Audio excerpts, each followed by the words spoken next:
रात को अचानक राधिका मौसी को किचन से कुछ गिरने की आवाज आई। उन्होंने बाहर निकल के देखा तो किचन में उन्हें कुछ सफेद साड़ी में दिखा। वो चीख पड़ी, हे भगवान, टूटल, हे भला को टाल तू, टूटल। राधिका मौसी को चीखते सुनकर श्रवण बाहर आता है भागते हुए। अरे माँ, क्या हुआ? क्या देख लिया? दादी माँ आ गई क्या सपने में? अरे बेटा, तो सोने में देख तो कौन है? श्रवण रसोई में झांक कर देखता है और उसे कोई नहीं दिखता अंदर। अब रसोई में तो कोई नहीं है माँ। कोई तो पेट ताड़ी में नहीं है क्या? नहीं माँ, कोई भी नहीं है। चिल्लम चिल्ली की आवाज सुनकर काजल भी वहां आ जाती है। अब क्या हो गया माँ जी?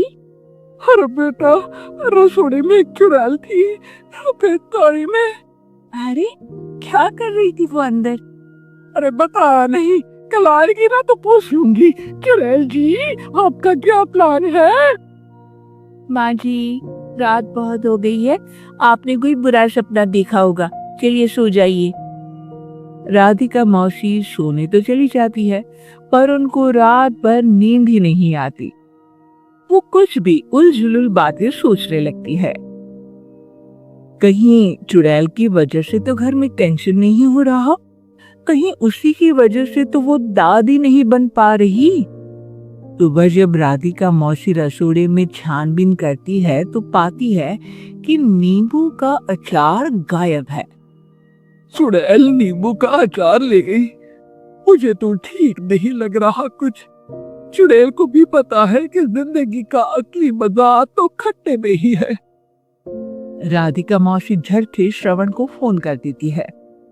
बेटा, मुझे क्या समझ में आ गई है, हमें एक तांत्रिक की जरूरत है। अरे क्या बोल रही हो माँ, तांत्रिक की क्या जरूरत है? आप पूजा पाठ तो कर ही रही हो ना। आलतू जलालतू मंत्र तारे फालतू जैसे कुछ मंत्र पढ़ो, चली जाएगी अपने आप चुड़ैल। अरे नहीं बेटा, कभी चुड़ैल को कम नहीं समझते। अरे तुझे पता भी नहीं चलेगा कि कभी वो छल करके काजल की जगह घर की बहू खुद बन जाएगी। क्या माँ, कुछ भी बोल रही हो? कहाँ काजल और कहाँ चुड़ैल? वैसे एक बात बताओ, काजल को अगर गाने के लिए बोल देना तो चुड़ैल काजल की आवाज सुनकर घर तो क्या, धरती लोग छोड़कर चली जाएगी।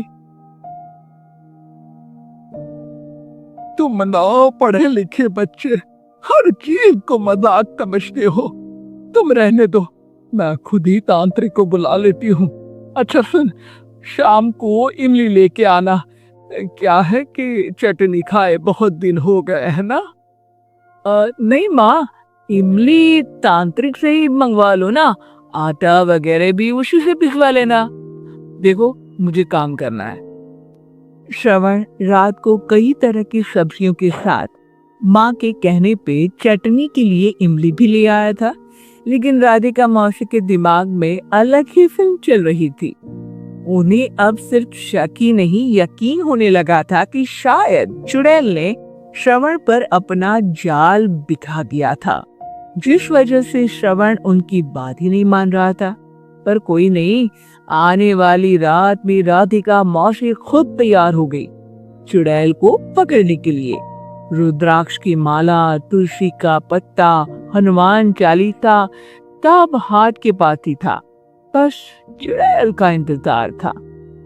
और जैसा राधिका मौसी ने सोचा था वैसा ही हुआ। वो चुड़ैल उस रात भी आई, पर वो राधिका मौसी से तेज निकली और राधिका मौसी के उससे पकड़ने के पहले ही वो भाग गई हुई। जरूर बहू पे ताया है उस चुड़ैल का, तभी तो श्रवण के कमरे में गई है। और अगली सुबह राधिका मौसी पिछली रात हुए हमले में किन चीजों का नुकसान हुआ उसका हिसाब लगा रही थी।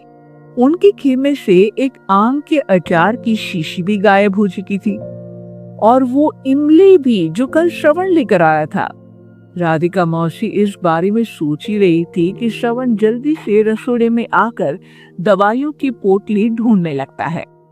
अरे बेटा, क्या हो गया? अब माँ, वो काजल की तबीयत खराब है, बहुत घबराहट हो रही है उसे।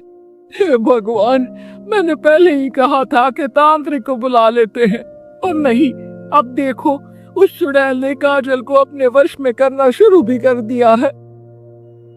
हालांकि श्रवण भूतों में विश्वास नहीं करता था, पर अब वो भी डर जाता है और राजी हो जाता है एक तांत्रिक को बुलाने के लिए। कुछ ही घंटों में तांत्रिक आ जाते हैं और राधिका मौसी तांत्रिक जी को तब बता देती है। संकट घन संकट, चुड़ैल को मारू जोर चाकर, ओ भटक्वाहा खटखा के आहा। अरे ये क्या मंत्र है? मेरे खुद के ओरिजिनल मंत्र है, कल रात को ही लिखे हैं, अच्छे लगे तो दाद चाहूंगा। एक और मंत्र सुनो, आर्फ किया है, आबरा का डाबरा, दिल्ली बम्बई आगरा, चंदा मामा तुरन मामू जारा। वाह, ये मंत्र है? अरे कोई 40 वाली सा पढ़ो ना। वक्त कम है, 40 नहीं पड़ेंगे, 20-25 में काम चलाना पड़ेगा। अलग निरंजन जाके लंदन, मुफ्त का मंजाम गिफ्ट मेरे लंदन। अरे जल्दी करो तांत्रिक जी, जल्दी करो। तांत्रिक अपने उल-झलूल मंत्र पढ़ने लगता है। श्रवण को तांत्रिक पे शक होता है। वो अपने एक डॉक्टर दोस्त को कॉल कर देता है ताकि कोई अनहोनी हो तो इमरजेंसी में चीजें मैनेज हो जाए। तांत्रिक धुनी रमाता है, जिसकी वजह से कमरे में काफी धुआं हो जाता है और जिसकी वजह से बहू की घबराहट बढ़ जाती है। अब भागेगी चुड़ैल। हाँ, बहू खाते हुए धुएं से बचने के लिए बाहर चली जाती है। अरे भाग रही है, भाग रही है। पीछे पीछे श्रवण भी जाता है। बहू एक सोफे पर बैठ जाती है। तभी डॉक्टर दोस्त आ जाते हैं और श्रवण को पानी लाने के लिए कहते हैं।